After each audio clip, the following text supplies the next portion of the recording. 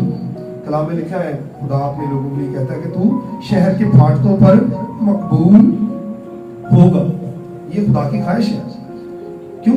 کہ یہ انسان کی خواہش ہے۔ خدا کی خواہش اس لیے ہے کہ وہ جانتا ہے، وہ انسان کی ضرورتوں کو جانتا ہے، وہ چاہتا ہے کہ یہ عزت کے لائق ہے، اس کو عزت ملنی چاہیے، کیونکہ یہ مخلوق ہے اور تمام مخلوق میں سے افضل ہے، اس لیے خدا چاہتا ہے کہ یہ عزت، کیونکہ جو چیز خدا کے پاس ہے نا خدا اپنے لوگوں کو دینا چاہتا ہے۔ ہاللیلویہ، وہ عزت والا ہے، وہ حشمت والا ہے، وہ بزرگی والا ہے، وہ زندگی والا ہے، وہ شادمانی والا ہے، وہ اطمینان والا ہے۔ یسوع نے کہا اپنا اطمینان تمہیں دیے دیتا ہوں، وہ اطمینان بھی دیتا ہے، برکت بھی دیتا ہے، اور یہی چیزیں وہ اپنے لوگوں کو دینا چاہتا ہے۔ اب تیری اجل آ پہنچی اور میں اپنا غضب تجھ پر نازل کروں گا اور تیری روش کے مطابق تیری عدالت کروں گا اور تیرے سب گھنونے کاموں کی سزا تجھ پر لاؤں گا۔ کام دو طرح کے ہوتے ہیں، ایک کام ہوتے ہیں جن کو ظاہر کہتے ہیں، مطلب میں کوئی کام کر رہا ہوں، دوسرا اس کو دیکھ رہا ہے اور ججمنٹ کر رہا ہے۔ ایک کام تو ہوتا ہے یہ، اور ایک کام ہوتا ہے پوشیدہ، چھپا ہوا، جس کو میں جانتا ہوں یا میرا خالق جانتا ہے، ہاں؟ یا وہ جس پر وہ ظاہر کرنا چاہے، وہ میرے کاموں کو ظاہر کر سکتا ہے۔ تو وہ کام کون سے ہوں گے؟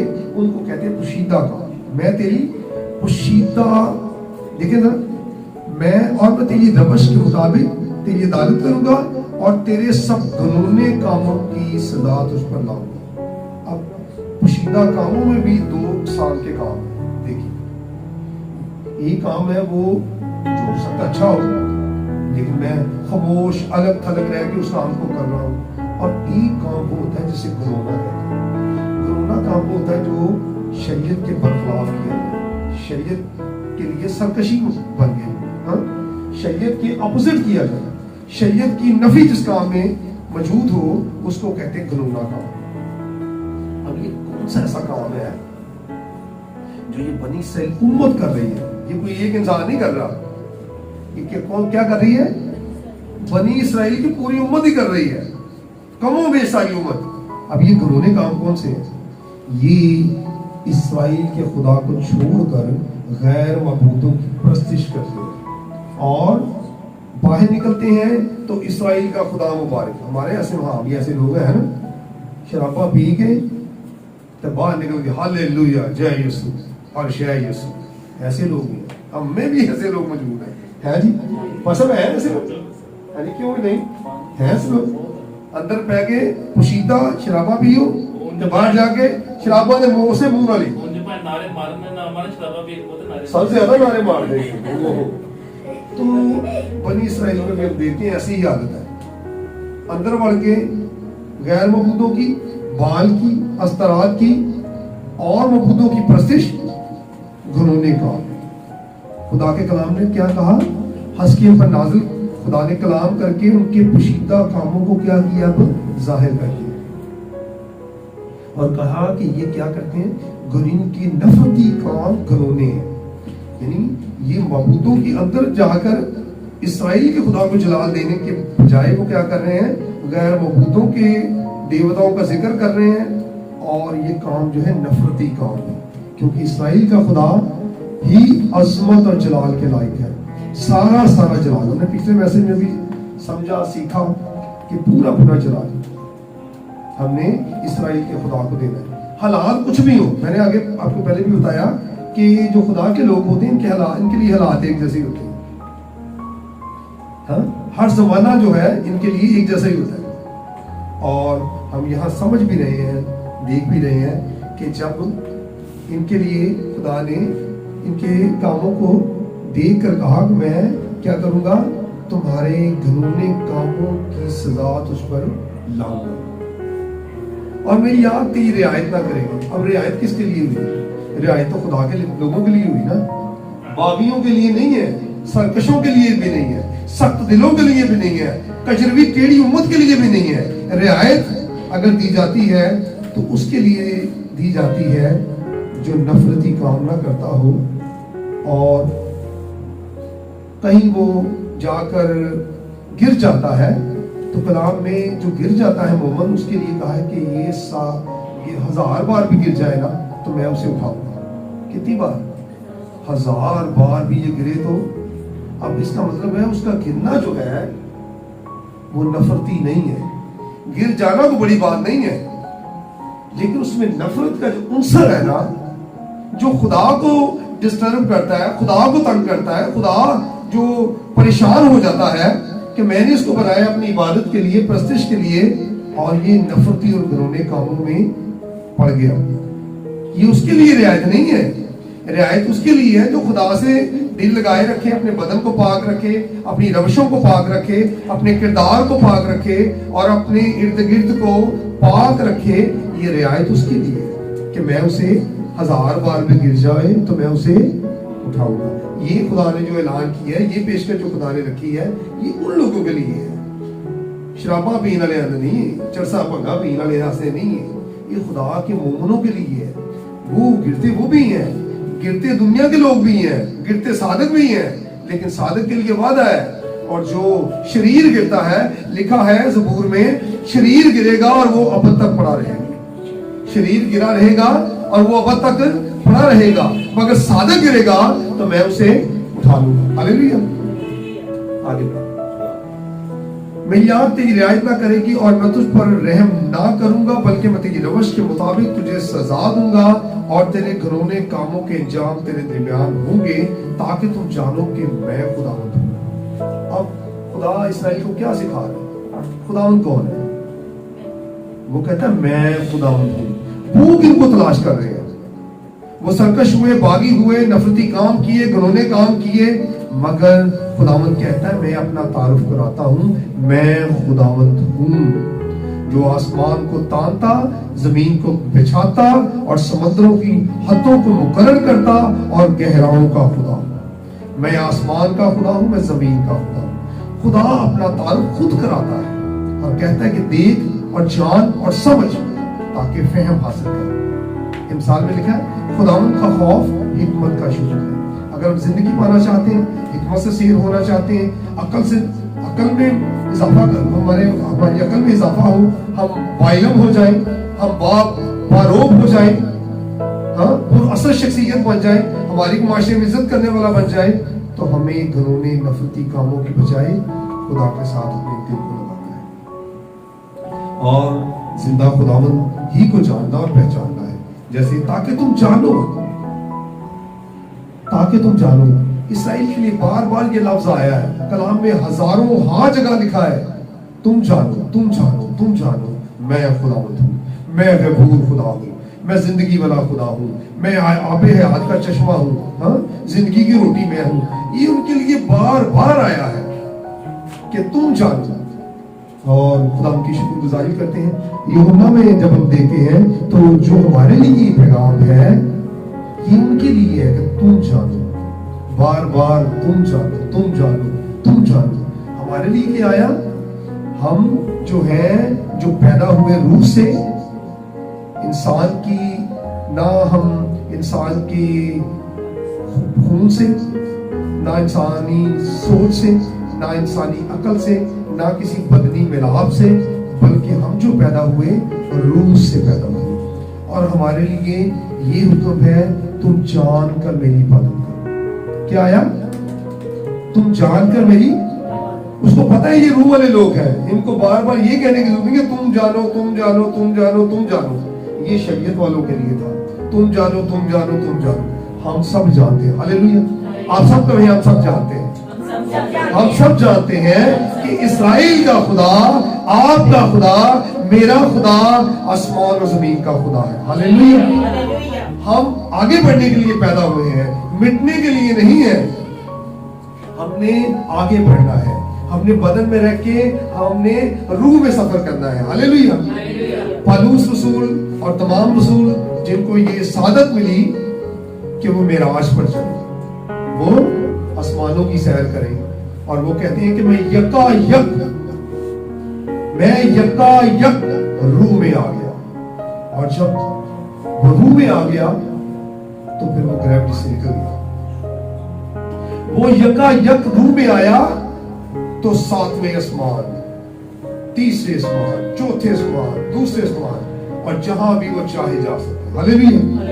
یہ روح کی برکت ہے، یہ روح کی فضیلت ہے، یہ پاک روح کی قوت ہے کہ وہ آپ کو یکا یک دنیا کے کسی مذہب میں، دنیا کی کسی کتاب میں، کسی بھی ہسٹری کی کتاب میں یہ نہیں لکھا کہ میں یکا یک روح میں آ گیا اور آسمان پر اٹھا لیا گیا.